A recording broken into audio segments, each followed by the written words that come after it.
Hi అండి, welcome to మాయా రుచులు. ఈరోజు రెసిపీ వచ్చేసి మెంతికూర పప్పు అండి. మెంతికూర పప్పు ఎలా చేయాలో ఇప్పుడు వీడియోలోకి వెళ్ళిపోదాం. ముందుగా ఒక గిద్ద కందిపప్పుని అరగంట ముందు నానబెట్టుకోవాలండి. నానబెట్టుకొని ఇలా గిన్నెలో వేసుకొని స్టవ్ మీద పెట్టుకొని ఉడికించుకోవాలి. మూత పెట్టుకొని ఇలా ఉడికించుకోవాలండి.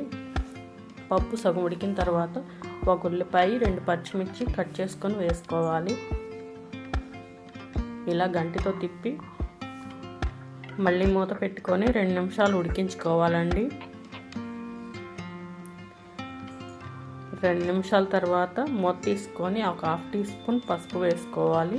వేసుకొని మళ్ళీ మిక్స్ చేసుకొని ఇలా గంటితో మిక్స్ చేసుకొని మళ్ళీ మూత పెట్టుకొని ఉడికించుకోవాలి. పప్పు 30 భాగం ఉడికిన తర్వాత శుభ్రంగా కడిగి పెట్టుకున్న మెంతికూరను వేసుకోవాలండి.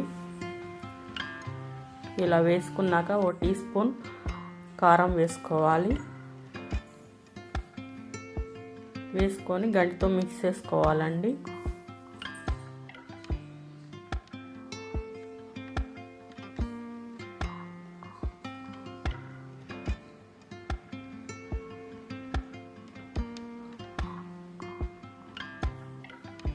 ఇలా పప్పులో మొత్తం కలిసేలాగా మిక్స్ చేసుకోవాలి.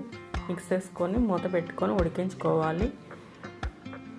5 నిమిషాల తర్వాత మూత తీసి మళ్ళీ మిక్స్ చేసుకొని 2 రెబ్బలు చింతపండు వేసుకోవాలండి. చింతపండు వేసుకున్నాక 2 నిమిషాలు ఉంచి దించేసుకొని పప్పు వేసుకోవడమేనండి. పొయ్యి మీద కళాయి పెట్టుకొని 2 టేబుల్ స్పూన్లు ఆయిల్ వేసుకోవాలి. ఆయిల్ హీట్ అయ్యాక పోపు దినుసులు వేసుకోవాలి. పోపు దినుసులు వేగుతుండగా ఇప్పుడు చిన్నుల్లిపాయలు దంచుకొని వేసుకోవాలండి. 2 ఎండుమిర్చి కట్ చేసుకొని వేసుకోవాలి.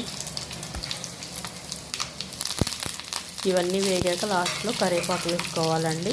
వేసుకొని పప్పులో వేసేసుకొని మిక్స్ చేసుకోవాలి. ఇంతేనండి, ఎంతో ఈజీగా చేసుకునే మెంతికూర పప్పు రెడీ అయిపోయింది. చాలా టేస్టీగా ఉంటుందండి.